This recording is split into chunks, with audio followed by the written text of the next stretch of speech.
Selamat pagi Bapak Ibu yang berada di Zoom maupun yang berada di channel-channel YouTube. Selamat sore buat Bapak Ibu yang berada di Amerika. Jumpa lagi dengan kami di dalam renungan pagi oleh tim Walk Kemah Adonai. Selamat hari ulang tahun kemerdekaan Republik Indonesia. Kita akan masuk dalam renungan pagi dengan mengangkat satu pujian dengan sebuah lagu. Kami persilahkan.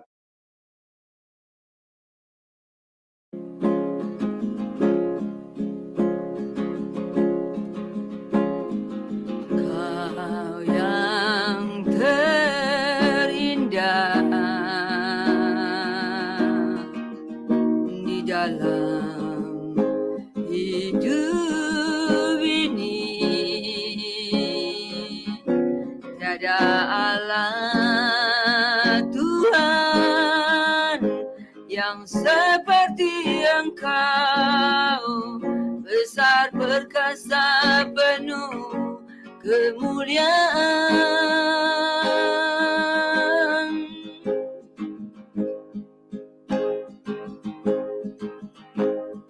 Kau yang termanis di dalam hidup ini, ku cinta Kau lebih dari segalanya, besar kasih setiamu kepadaku. Ku sembah Kau, ya Allahku. Ku tinggikan nama-Mu selalu, tiada lutut, tak bertelutut, menyembah Yesus, Tuhan Rajaku.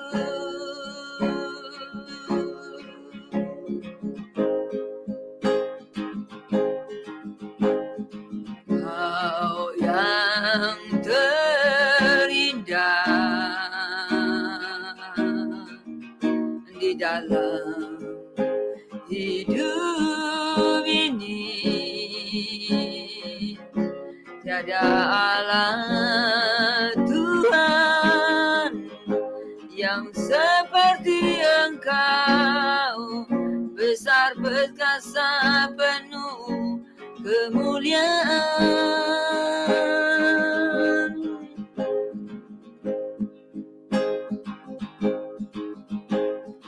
Kau yang Lalu ia berkata kepadaku, mereka ini adalah orang-orang yang keluar dari kesusahan yang besar. Dari mereka telah mencuci jubah mereka dan membuatnya putih di dalam darah anak domba. Karena itu mereka berdiri di hadapan tahta Allah dan melayani Dia siang malam di bait sucinya. Dan Ia yang duduk di atas tahta itu akan membentangkan kemahnya di atas mereka. Mereka tidak akan menderita lapar dan dahaga lagi, dan matahari atau panas terik tidak akan menimpa mereka lagi. Sebab anak domba yang di tengah-tengah tahta itu akan mengembalakan mereka dan akan menuntun mereka ke mata air kehidupan. Dan Allah akan menghapus segala air mata dari mata mereka. Demikianlah bacaan firman Tuhan kita hari ini. Amin. Terima kasih buat bacaan firman Tuhan bagi kita. Selanjutnya Bapak Ibu Saudara itu kita akan mendengarkan renungan firman yang telah dibacakan oleh Bapak Pendeta Daniel Palungan. Kami persilahkan Bapak Pendeta. Terima kasih Bu Eni, Pak Frans yang sudah memulai acara ini. Salam saudara-saudara yang terkasih di dalam Tuhan, selamat bertemu kembali. Kita percaya bahwa kalau kita dapat bangun dari tidur bertemu dengan pagi yang cerah dengan udara yang segar, itu semua adalah anugerah Tuhan. Nah, pada hari ini kita akan membahas bagian demi bagian dari pasal yang sudah dibacakan oleh Ibu Heni tadi. Apa yang dimaksudkan oleh Tuhan dari tulisan atau kalimat-kalimat itu. Dan kalau secara keseluruhan pasal 7 ini merupakan satu sisipan, ya, sisipan di antara penghukuman yang Tuhan sedang curahkan ke atas bumi. Pasal 6 berbicara tentang 6 materai yang sudah dibuka, dan itu semua penghukuman yang maha dahsyat yang dicurahkan Tuhan ke atas muka bumi.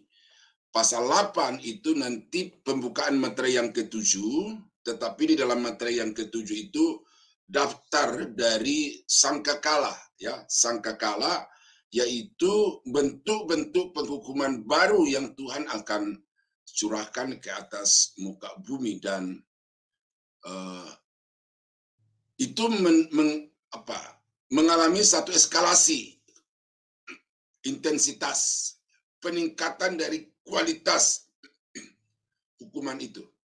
Nah, itu yang membuat Yohanes, ya, ini dalam sedikit tangkapan emosi saya, merasa sedih, merasa susah oleh karena sepertinya tidak akan ada orang yang bisa lolos dari penghukuman itu. Ya, tentu di dalam keterbatasannya sebagai manusia, hanya melihat dahsyatnya penghukuman itu, maka akan sangat sedikit kemungkinan ada orang-orang yang dapat diselamatkan.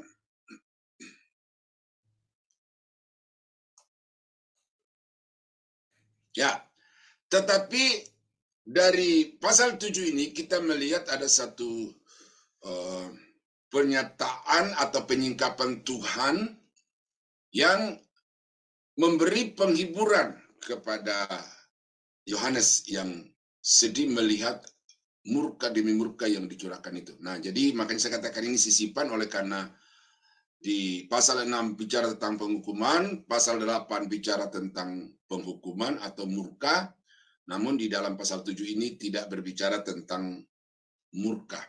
Nah, ada 2 bagian di dalam pasal 7 ini. Yang pertama adalah pemeteraian. Ya, itu yang dulu kita bahas. Tetapi sebelum itu kita harus juga membaca kalimat-kalimat sebelumnya. Kemudian daripada itu, aku melihat 4 malaikat berdiri pada ke-4 penjuru bumi, dan mereka menahan ke-4 angin supaya jangan ada angin yang bertiup di darat atau di laut atau di pohon-pohon. Ya, angin bisa ditahan. Ya. Kalau di dalam kitab Salomo, ya, di pengkhotbah itu menjaring angin. Siapa yang bisa menjaring angin? Siapa yang bisa menahan angin? Dalam pernyataan Tuhan Yesus kepada Nikodemus, engkau tahu dari mana dia datang, tetapi engkau tidak tahu kemana dia pergi. Artinya angin itu sesuatu yang bebas, yang tidak bisa dikendalikan. Tetapi ternyata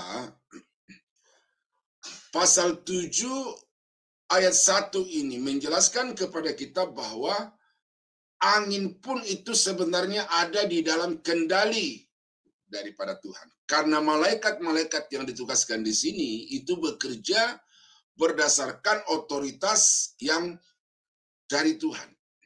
Ya, jadi Angin dihentikan, tidak bertiup. Semuanya diam. Dan ini tentu merupakan sesuatu masalah juga bagi kehidupan di bumi, khususnya manusia, karena ya dalam masa itu tidak ada udara yang bisa dihirup.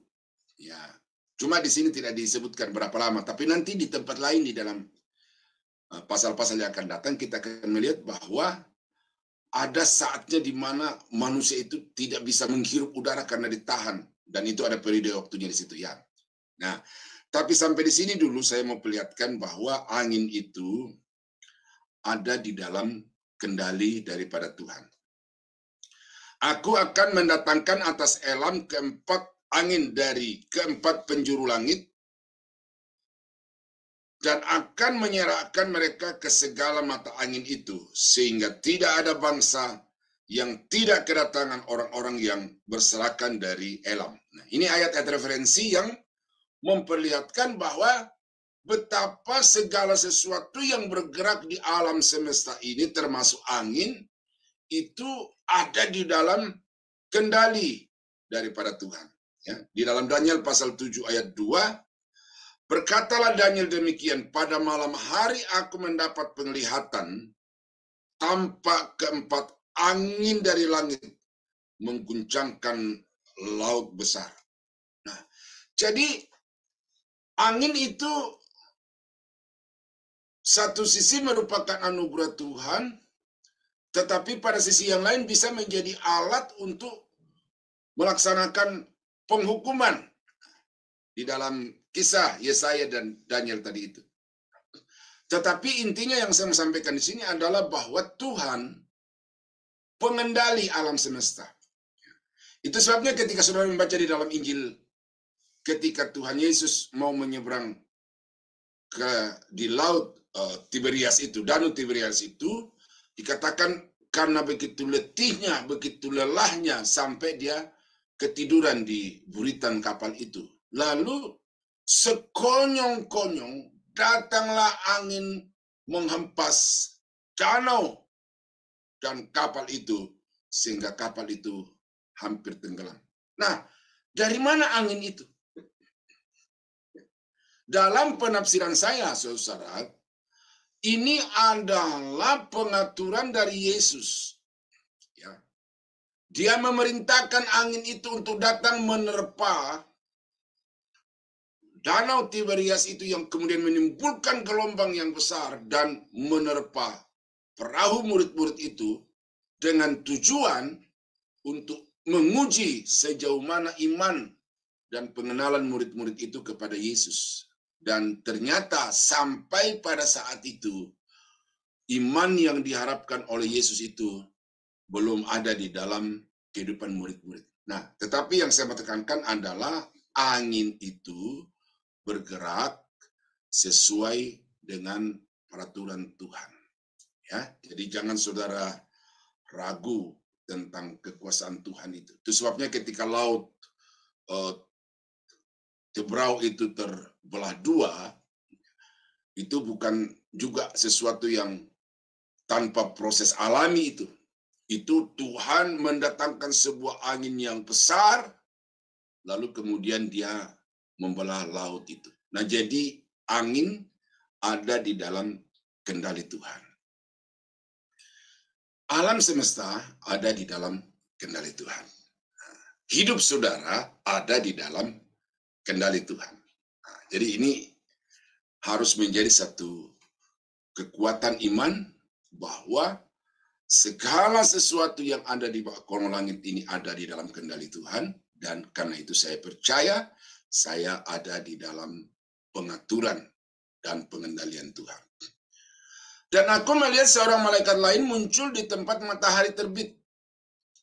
Ia membawa meterai Allah yang hidup, dan ia berseru dengan suara nyaring kepada keempat malaikat yang ditugaskan untuk merusakkan bumi dan laut. Katanya, janganlah merusakkan bumi atau laut atau pohon-pohon sebelum kami memeteraikan hamba-hamba Allah kami pada dahi mereka. Ya, jadi di sini ditunda dulu penghukuman itu oleh karena harus ada pemberian tanda khusus kepada orang-orang yang memiliki iman. Mulai dari berawalnya masa tribulasi itu, sejak saat itu orang-orang ini telah beriman kepada Tuhan, dan kemudian mereka ini harus diperlakukan secara khusus, secara istimewa pada hukuman-hukuman atau peristiwa-peristiwa murka yang selanjutnya. Itu di dalam ayat yang ke-3. Dan ini ternyata saudara-saudara merupakan sesuatu yang sudah sering juga terjadi di kalangan nabi-nabi, dilihat oleh nabi-nabi. Ya, seperti di dalam Yehezkel pasal 9, firman Tuhan kepadanya, ayat yang ke-4 dan 6. Berjalanlah di tengah-tengah kota, yaitu Yerusalem, dan tulislah huruf T pada dahi orang-orang yang berkeluh kesah karena segala perbuatan-perbuatan keji yang dilakukan di sana. Orang-orang tua, teruna-teruna, dan darah-darah, anak-anak kecil dan perempuan-perempuan bunuh dan musnahkan, ya. Tetapi semua orang yang ditandai dengan huruf T itu jangan singgung, dan mulailah dari tempat kudus, lalu mereka mulai dengan tua-tua yang berada di hadapan bait suci. Nah, jadi pada dalam penglihatan Yehezkel itu juga sudah dilihat bagaimana ada penghukuman yang akan dicurahkan oleh Tuhan ke atas muka bumi ini, di mana manusia itu akan dibunuh, tetapi ada orang-orang yang terluput dari pembunuhan itu, yaitu orang-orang yang di dahinya tertulis tanda huruf T.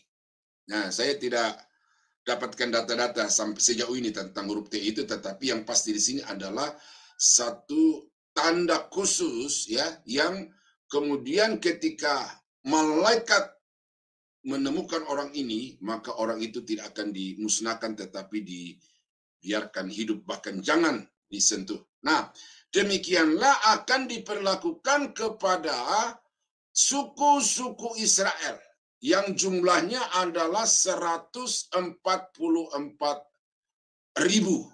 Nah, ini angka yang jelas ditegaskan, 144.000. Nah, saya sempat mempertanyakan ini di dalam pikiran saya ketika saya membaca buku-buku tafsir baik eskatologi maupun wahyu dari yang ditulis oleh orang-orang yang mengatakan bahwa kitab wahyu itu simbolik, karena itu 1000 tahun di pasal 20.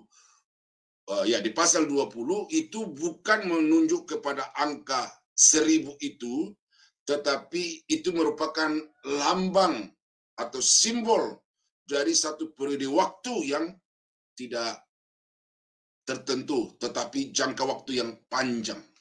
Nah, itu pernyataan-pernyataan dari orang-orang yang anti kerajaan 1000 tahun itu. 1000 itu bukan angka bilangan, tetapi 1000 itu angka simbolik. Nanti kita akan ke sana. Nah, lalu kalau 1000 itu merupakan lambang dari satu kurun waktu tertentu, nah kalau 144.000 ini apa ini? Ini kan bicara mengenai jumlah kelipatan 1000 ini. Nah, gitu kan? Nah, orang-orang yang menafsirkan Alkitab itu secara alegori harus konsisten.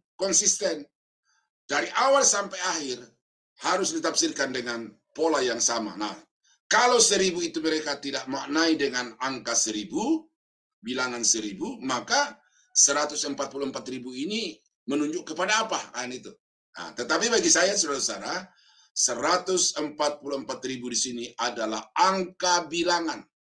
Caca jiwa ini menunjuk kepada 144.000 orang Israel yang dimeteraikan. Jadi ini tidak perlambang, tidak simbolik, tetapi ini angka yang literal. Nah, kemudian ada 12.000 dari semua suku Israel. Nah, itu saya tidak perlu jelaskan di situ, tetapi yang saya mau jelaskan di sini adalah mengapa suku Dan itu tidak ada di dalam daftar ini. Ini juga dipertanyakan di kelas-kelas yang onsite, yang reguler gitu. Ini juga dipertanyakan di channel-channel YouTube. Dan ini juga dipertanyakan di dalam buku-buku yang kemudian dijelaskan oleh penulis buku itu sendiri. Nah, mengapa suku Dan? Bukankah suku Dan itu anak kandung dari Yakub? Yang juga memang dituntun oleh Tuhan di bawah kepemimpinan Musa dan Yosua memasuki dan akhirnya mendapatkan warisan dari tanah Kanaan. Nah, tetapi setelah saya pelajari, saudara-saudara, ya ini penafsiran ya, penafsiran. Yang pertama di dalam Alkitab yang saya temukan adalah yang memprakarsai masuknya penyembahan berhala ke dalam suku-suku Israel itu adalah suku Dan. Dia pergi ke sebuah rumah, di dalam rumah itu ada patung-patung berhala, ada imam-imam di sana yang melakukan pelayanan keimaman kepada berhala itu dirampas, ya, terafim atau patung-patung pahatan dari batu itu dirampas oleh suku Dan, dibawa ke kampung mereka atau ke tempat kediaman mereka, beserta juga dengan imam-imamnya langsung itu dibawa, lalu kemudian dia menyembah kepada berhala-berhala itu. Ya, jadi suku Dan adalah suku yang memprakarsai timbulnya penyembahan berhala di kalangan suku-suku Israel yang lainnya. Yang kedua, ketika Yosua telah membagi tanah Kanaan itu berdasarkan dengan suku-sukunya, termasuk Dan, maka Dan ini merasa tidak puas dengan apa yang sudah dibagikan itu oleh Yosua, tentu berdasarkan dengan petunjuk dari Tuhan. Lalu suku Dan ini menginvasi pegunungan Efraim, yang itu notabene adalah hak waris kepada Efraim. Itu diinvasi, diduduki. Nah, ini satu kesalahan yang kedua yang saya lihat dari suku Dan, perbuatan-perbuatan yang tidak sesuai dengan ketetapan Tuhan, karena dia tidak puas dengan tanah pembagian yang diberikan oleh Tuhan kepadanya, tetapi kemudian dia menginvasi bagian-bagian orang lain. Dan ketika Israel telah terbagi dua, Israel Utara dan Israel Selatan, maka suku Dan itu memberikan wilayah mereka untuk menjadi pusat pendirian tempat peribadatan kepada berhala-berhala dari dari Israel bagian utara. Satu di Betel, satu di Dan. Didirikanlah di situ patung lembu emas, lalu orang Israel, ya kita kenal orang Samaria itu, datang untuk menyembah ke situ. Nah, jadi suku Dan melakukan dua kesalahan itu, dan ini ini dosa yang besar di mata Tuhan. Dan ada penafsir yang lain, tetapi ini saya juga masih sedang mendapatkan data-data bahwa suku Dan inilah yang akan melahirkan antikris itu. Dari suku Dan inilah akan akan datang antikris yang berkuasa dalam periode 1 kali 7 masa nubuatan kitab Daniel itu. Nah, jadi itu alasan-alasan yang secara tafsir ya saya ungkapkan bahwa kenapa Dan tidak masuk dari suku-suku yang dimeteraikan ini, oleh karena kesalahan-kesalahan yang fatal yang mereka lakukan. Mereka adalah orang-orang yang tidak mau percaya dengan setia kepada Yahweh, Allahnya Abraham, Ishak, dan Yakob. Ya, itu saya kira itu saja untuk perikop yang pertama. Nah, perikop yang kedua berbicara tentang akhir dari masa tribulasi itu. Nah, ini Yohanes masih ada di awal-awal. Dan masih di awal-awal itu malapetaka sudah begitu mengerikan. Sehingga seperti yang saya ungkapkan tadi itu, bahwa Yohanes itu dalam dirinya ada satu kesedihan. Oleh karena apakah mungkin ada orang yang bisa lolos dari murka anak domba yang maha dahsyat itu?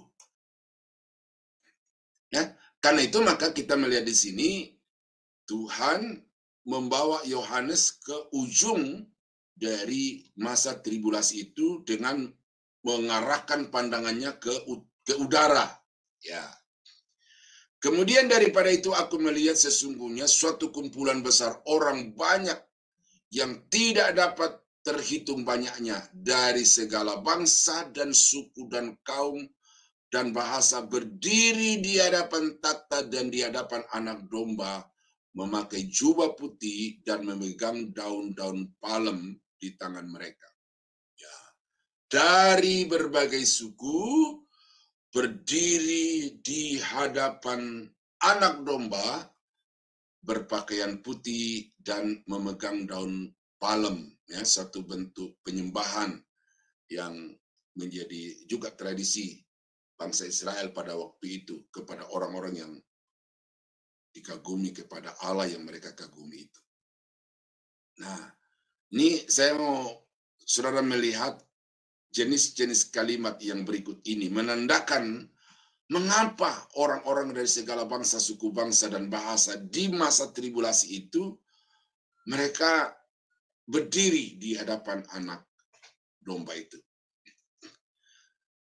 Dan dengan suara nyaring mereka berseru keselamatan. Ya, saya baca dari bahasa Inggris King James Salvation.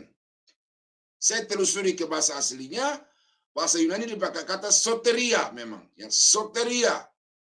Bagi Allah kami yang duduk di atas takhta dan bagi anak domba. Jadi ternyata soteria atau keselamatan itu juga merupakan kalimat-kalimat pujian kepada Allah. Ya, bukan keselamatan dalam arti diselamatkan, tetapi suatu bentuk pujian. Ya, seperti kemuliaan, hormat. Ya, sama, dia ada kalimat-kalimat berikutnya.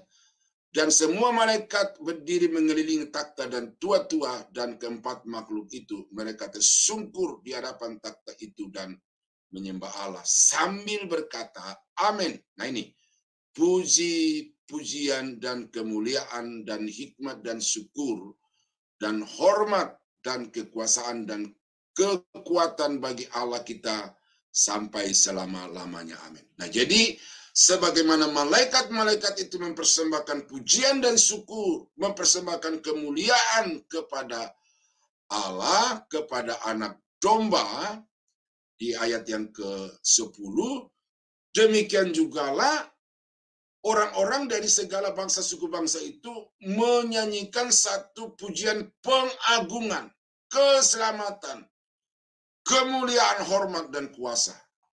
Saya baca dari bahasa daerah saya itu tidak dipakai kata keselamatan di situ, tapi memang dipakai memberi kemuliaan kepada Tuhan. Nah, jadi orang-orang itu sedang berdiri di hadapan Tuhan untuk memuji, menyembah, dan melayani Tuhan.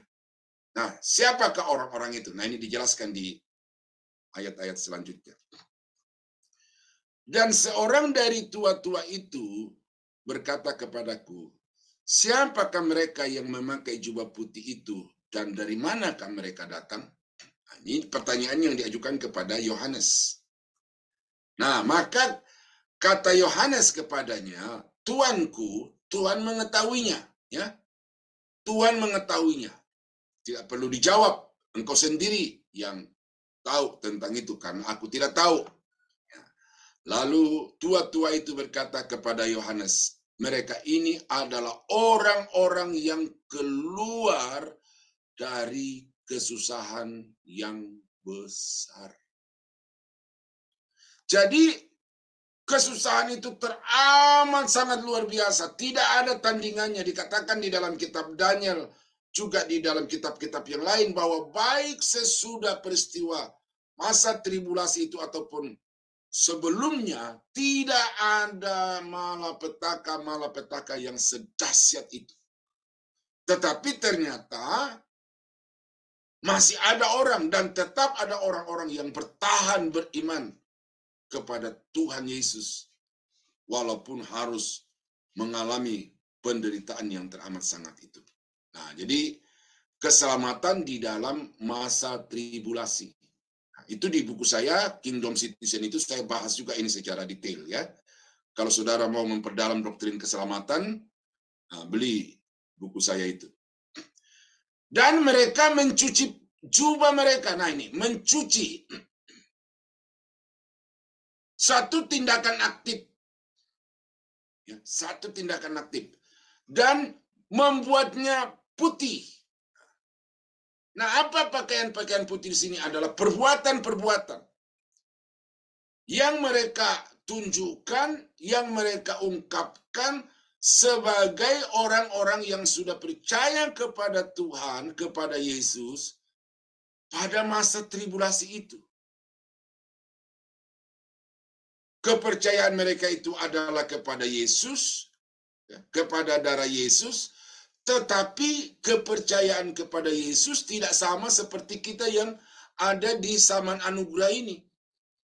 Kita percaya dan sesudah itu kita disucikan oleh darah anak domba Allah, tetapi bagi orang-orang yang ada pada zaman tribulasi, masa kesusahan besar itu, mereka beriman kepada darah anak domba, tetapi untuk bisa meraih keselamatan yang dijanjikan itu, mereka sendiri harus menunjukkan dengan perbuatan-perbuatan dari hidup mereka yang sesuai dengan kehendak Tuhan itu. Nah, karena itu mereka dibunuh, darah mereka sendiri dicurahkan, atau darah mereka sendiri menjadi penebus bagi jiwa mereka sendiri. Oleh karena apa? Karena mereka berada di satu zaman yang bukan lagi zaman anugerah, tetapi masih tetap ada peluang untuk memperoleh keselamatan. Nah, jadi saudara, kita melihat di situ bahwa orang-orang yang selamat, yang lolos dari masa kesusahan yang besar itu adalah orang-orang yang baru beriman ketika gereja telah diangkat, kesusahan di bumi dimulai, dan selama mereka hidup, ya, selama mereka hidup, itu mereka harus mempertanggungjawabkan iman mereka itu dengan rela untuk menanggung penganiayaan, siksaan, bahkan pembunuhan. Nah, itu proses keselamatan yang dialami oleh orang-orang pada masa tribulasi. Nah, jadi iman tetap, ya, iman itu tetap landasannya, tetapi iman plus. Kalau kita hanya iman saja, tetapi bagi mereka iman plus perbuatan. Nah, itu. Ya. Karena itu mereka berdiri di hadapan takhta Allah dan melayani Dia siang dan malam di bait sucinya. Kalau kita nanti sampai di langit baru, bumi baru, bait suci di sini bukan lagi bangunan, tetapi kehadiran Allah itu sendiri sudah merupakan bait suci. Dan mereka ini akan berdiri di hadapan Tuhan, melayani Dia siang dan malam. Dan Ia yang duduk di atas takhta itu akan membentangkan kemahnya di atas mereka. Nah, membentangkan kemah di sini di dalam versi yang lain itu memberi perlindungan, menaungi mereka bagaikan awan sehingga matahari tidak akan menyakiti mereka lagi. Yaitu di ayat 11. Jadi orang-orang yang sudah mempertaruhkan nyawanya karena iman kepada Yesus pada masa tribulasi ini, pada akhirnya diperlihatkan kepada Yohanes bahwa mereka itu akan menikmati satu kehidupan yang sama baiknya dengan orang-orang yang percaya pada zaman anugerah.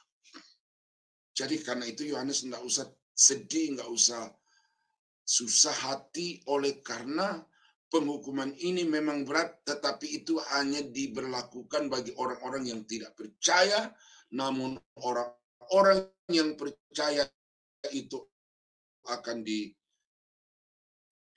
dan akan diberikan kepada mereka satu keadaan hidup akhir yang penuh dengan kebahagiaan, penuh dengan kesukaan karena mereka diperkenankan, dilayakkan untuk berdiri di hadapan takhta Allah yang Maha Suci, melayani Dia siang dan malam. Ya, mereka tidak akan menderita lapar lagi dan dahaga lagi. Mereka tidak akan lapar dan dahaga lagi. Yang artinya secara kebutuhan ekonomi itu tercukupi, tetapi dalam masa 1000 tahun ya di situ, namun kita tidak tergantung lagi kepada itu. Hidup kita bukan lagi berorientasi kepada makan dan minum, tetapi orientasi hidup kita itu adalah mengabdikan diri kepada yang duduk di atas takhta dan anak domba itu. Jadi kita tidak lagi, saya mau kerja supaya saya dapat ini, dapat itu, dapat ini, dapat itu. Ya, itu pemikiran sekarang ini. Nanti pemikiran kita bukan lagi ke situ. Karena pikiran kita itu tertuju kepada Dia yang duduk di atas takhta dan anak domba yang sudah menang itu. Nah, karena itu ajaran-ajaran yang mengatakan bahwa nanti di surga ada orang yang tinggal di BTN, ada yang tinggal di real estate, ada yang tinggal di rumah-rumah mewah, itu adalah orang-orang yang pikirannya pikiran duniawi, semua kehidupannya dikuasai dengan hal-hal duniawi, sehingga surga pun itu diasumsikan seperti dunia, di mana ada kelas-kelas ekonomi di sana. Ya, ada ekonomi lemah, ekonomi menengah, ekonomi tinggi gitu ya. Mapan, itu pemikiran-pemikiran dunia yang dibawa masuk surga, dan itu bukan ajaran saya, tetapi ajaran dari pendeta-pendeta tertentu yang saya baca, yang saya dengar di YouTube. Dan saya ajarkan kepada saudara, Tuhan akan menyediakan semua kebutuhan makan dan minum kita, tetapi ingat, kita sudah dalam tubuh kemuliaan, tidak lagi tergantung kepada makanan dan minuman. Kita sekarang tergantung kepada Dia yang duduk di atas takhta dan anak domba yang telah menang itu, dan karena itu segenap hidup kita hanya baktikan untuk Dia sampai selama-lamanya. Ya, saya masukkan di situ beberapa implikasi ya. Dan matahari atau panas terik tidak akan menimpa mereka lagi ya, mengalami satu perlindungan yang sempurna dari Tuhan. Sebab anak domba yang di tengah-tengah takhta itu ya akan menggembalakan mereka dan menuntun mereka ke mata air kehidupan. Jadi kehidupan kita itu sepenuhnya di bawah tanggung jawab Allah. Kita tidak lagi memikirkan apa yang akan kita makan besok dan seterusnya. Itu sudah sepenuhnya merupakan tanggung jawab Allah. Sekalipun itu tidak lagi mutlak, tetapi disediakan Allah. Dan yang kita harus lakukan adalah memuji, menyembah, melayani Dia siang dan malam. Nah, ini satu keadaan akhir dari orang-orang yang bertahan dalam masa tribulasi itu. Dan Allah akan menghapus segala air mata dari mata mereka. Sukacita menggantikan duka cita. Ya, Jadi susah, menderita, sengsara. Tetapi itu keadaan yang mereka harus lewati sebagai orang-orang yang baru percaya ketika kenyataan Yesus itu sudah di depan mata mereka. Ketika masih datang dengan firman, orang-orang ini mengeraskan hati, mengeraskan kepala, tidak mau membuka hati bagi Sang Mesias. Nah, tetapi ketika Yesus itu sudah datang langsung kepada mereka, mereka tidak bisa berdalih lagi. Sungguh, dia ini adalah anak domba yang menanggung dosa seisi dunia.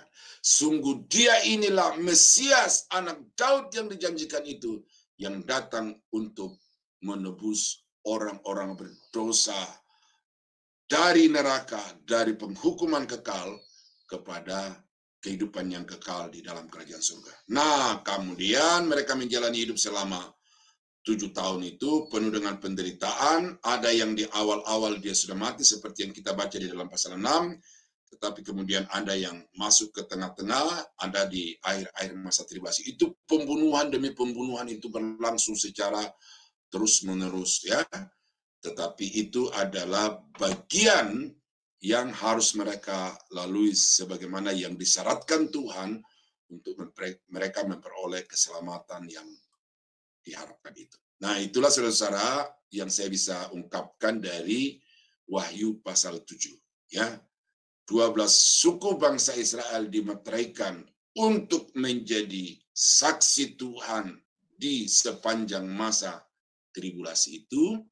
Suku Dan itu tidak dimasukkan sebagai orang-orang yang dipakai Tuhan karena mereka adalah pelopor-pelopor penyembahan berhala bagi bangsa Israel. Dan sponsor dari penyembahan kepada berhala dan juga kejahatan yang mereka lakukan terhadap saudara mereka sendiri, yaitu mencaplok warisan yang bukan haknya. Nah, kiranya Tuhan memberkati, Tuhan menolong supaya kita semakin percaya kepada Tuhan sekarang ini. Ya, saya selalu katakan kalau nanti malam Tuhan datang, besok kita akan masuk di dalam situasi ini, maka kita adalah orang Kristen yang sangat rugi, yang malang. Oleh sebab itu, maka hari ini, saudara, kuatkan imanmu kepada Yesus. Ya, ada tantangan, ada masalah. Tantangan yang saudara hadapi sekarang itu tidak seujung kuku dari tantangan yang dihadapi oleh orang-orang yang baru percaya pada masa tribulasi. Karena itu kita bersyukur bahwa penderitaan yang kita alami sekarang itu bukan merupakan penghukuman, bukan harga keselamatan, tetapi penderitaan yang kita hadapi dan alami sekarang itu adalah proses untuk memurnikan iman kita kepada Tuhan. Mari kita tunduk kepala, kita berdoa. Bapa, terima kasih kami sudah merenungkan sebagian firman Tuhan yang boleh memperlihatkan kepada kami satu keadaan yang penuh dengan kedukaan, penuh dengan malapetaka pada masa tribulasi. Dan kami sungguh bersyukur ya Tuhan bahwa kami tidak perlu meneteskan darah kami untuk kami diselamatkan, oleh karena darah Yesus itu sudah sangat cukup untuk menyucikan kami dari segala dosa dan menebus kami dari kuasa-kuasa jahat dan menjadikan milik Allah untuk selama-lamanya. Terima kasih Bapa, firman-Mu yang sudah ditabur, itu kiranya disirami oleh Roh Kudus, sehingga dapat bertumbuh, kemudian berbuah di dalam kehidupan setiap jemaat Tuhan. Dalam nama Yesus, dengan menyenangkan Tuhan, dan menjadi berkat di dalam kehidupan kami. Terima kasih Bapa, kami akhiri doa ini dalam nama Yesus. Haleluya. Dan saudara-saudara sidang jemaat yang dikasihi Tuhan, kiranya anugerah dari Allah Bapa di dalam surga, damai sejahtera dari Tuhan kita Yesus Kristus, serta persekutuan kuat kuasa Roh Kudus, kiranya menyertai kita sekalian dari sekarang sampai selama-lamanya. Dalam nama Yesus, kami akhiri aktivitas doa kami pada pagi ini. Haleluya. Amin.